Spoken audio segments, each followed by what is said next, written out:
Hello दोस्तों, आप सभी का स्वागत है आज के इस नए वीडियो में नए टॉपिक के साथ।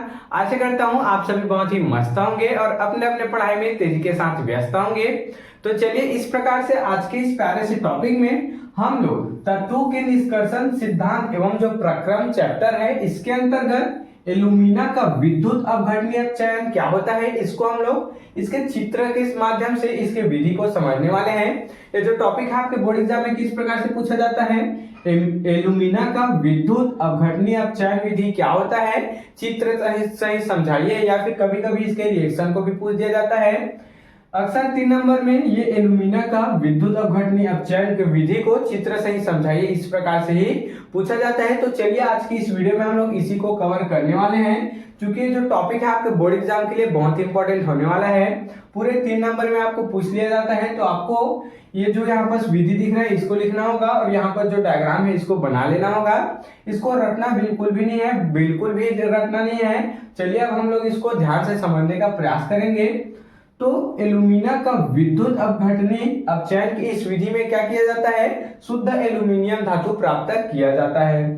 तो चलिए इसी को समझने का प्रयास करेंगे। क्या लिखा गया यहाँ पर, शुद्ध एल्यूमिना के विद्युत अपचयन से क्या बोला गया, शुद्ध एल्यूमिना के, एल्यूमिना क्या होता है Al2O3 होता है। एल्यूमिना का जो फॉर्मूला होता है Al2O3 होता है। तो शुद्ध एल्यूमिना के विद्युत अपचयन से एल्यूमिनियम धातु प्राप्त की जाती है। जैसा कि अभी हम लोग बताएं, ये जो एल्यूमिना है Al2O3 इसका अपचयन किया जाता है, इसका विद्युत अपचयन किया जाता है, उससे एल्यूमिनियम धातु यहाँ पर प्राप्त किया जाता है। आगे क्या बोला गया, आगे अब हम लोग इस एल्यूमिनियम का जो विद्युत अपचयन है यहाँ पर इसको समझने का प्रयास करेंगे। तो इसको विधि के माध्यम से समझते जाएंगे ताकि आपको और भी आसानी से क्लियर हो जाए। उसके बाद एक बार और देखेंगे। तो यह क्रिया लोहे के एक पात्र में की जाती है। देख सकते हैं यहाँ पर एक आयरन का आपको टैंक दिखाई दे रहा है, यही क्या है, लोहे का पात्र है। एक बक्सनुमा यहाँ पर पात्र आपको दिखाई दे रहा है। तो इसी पात्र में इस क्रिया को किया जाता है, जिसमें गैस कार्बन का स्तर लगा होता है। क्या लगा होता है, गैस कार्बन का स्तर लगा होता है, जो कि कैथोड का कार्य करता है। क्या बोला गया, ध्यान देंगे। इसमें देख सकते हैं इसके अंदर ही, इस आयरन जो टैंक है इसके अंदर ही क्या लगा है, एक कार्बन स्तर लगा है, जो कि किसका काम करता है, कैथोड का यहाँ पर काम कर रहा है। तो उसको लिख देंगे, ये कैथोड का काम कर रहा है। और उसके बाद आगे क्या बोला गया, बक्से में ऊपर की ओर ग्रेफाइट की छड़ें लटकती है। देख सकते हैं क्या बोला गया, बक्से में, इसी बक्से में ऊपर की ओर ग्रेफाइट की छड़ें लटकती रहती है। देख सकते हैं ग्रेफाइट की जो छड़ें हैं वो लटकती रहती है, जो कि एनोड का कार्य यहाँ पर करती है। उसी को बोला गया है, इस बक्से के ऊपर में देख सकते हैं ग्रेफाइट की जो छड़ें हैं वो लटक रही है। ये जो छड़ें आपको दिखाई दे रही है यही ग्रेफाइट की छड़ें हैं, और यही क्या कार्य करते हैं, यही एनोड की भांति यहाँ पर कार्य करते हैं। तो अभी हमको क्या समझ में आया, एक हम लोग पहले बक्सा लिए, आयरन का टैंक ले लिए, एक बक्सानुमा संरचना ले लिए। फिर क्या किया हम लोग, उसमें कार्बन का स्तर लगा दिए, अर्थात उसके अंदर में एक कार्बन का स्तर लगा हुआ है जो कि कैथोड की भांति कार्य करता है। और यहाँ पर एक ग्रेफाइट की छड़ें लटक रही है ऊपर की ओर, वो एनोड का भांति यहाँ पर कार्य करता है। आशा करता हूँ इतना क्लियर हो गया होगा। अब चलिए एल्यूमिनियम किस प्रकार से बनेगा आगे पढ़ेंगे।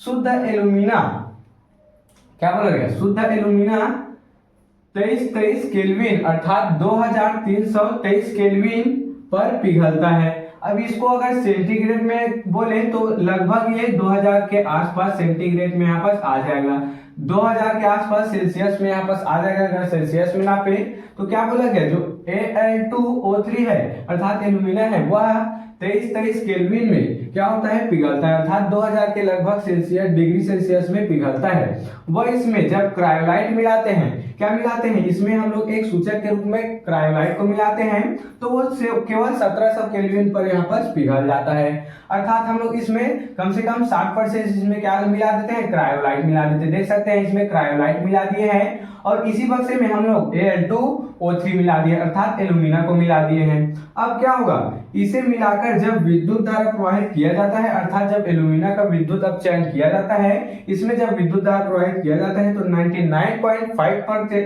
99.5% शुद्ध एल्यूमिनियम प्राप्त यहाँ पर हो जाता है। देख सकते हैं ये जो क्रिया है, यहाँ पर पिघली हुई एल्यूमिनियम धातु हमें यहाँ पर नीचे की ओर प्राप्त हो जाती है।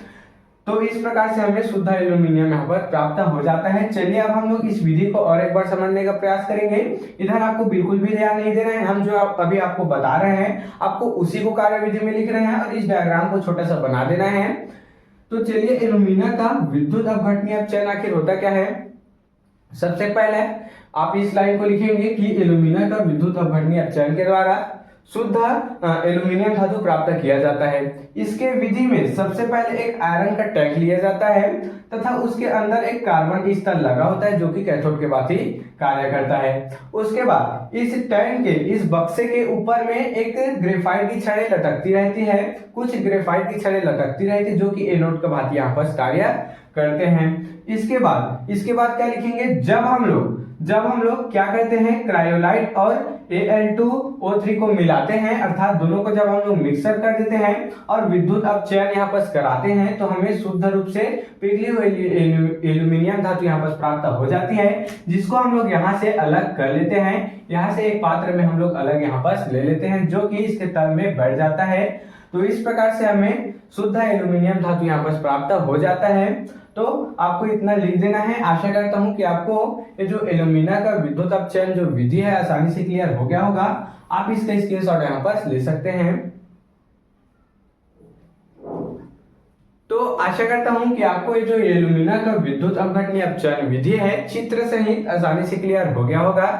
अगर आपको जो टॉपिक है समझ में आया होगा तो मेरे इस चैनल को जल्दी से सब्सक्राइब करके बेल वाले आइकन को दबाकर प्रेस कर लीजिएगा ताकि आपको मेरी ऐसे अच्छे इंफॉर्मेटिव वीडियो और अच्छे इंपॉर्टेंट वीडियो के नोटिफिकेशन सबसे पहले आप तक ही पहुंचती रहे और आप क्लास 12 केमिस्ट्री की तैयारी ऐसे अच्छे इंपॉर्टेंट टॉपिक के साथ कर पाए। तो चलिए फिर मिलते हैं किसी नेक्स्ट वीडियो में नए टॉपिक के साथ। तब तक के लिए जय हिंद, जय भारत।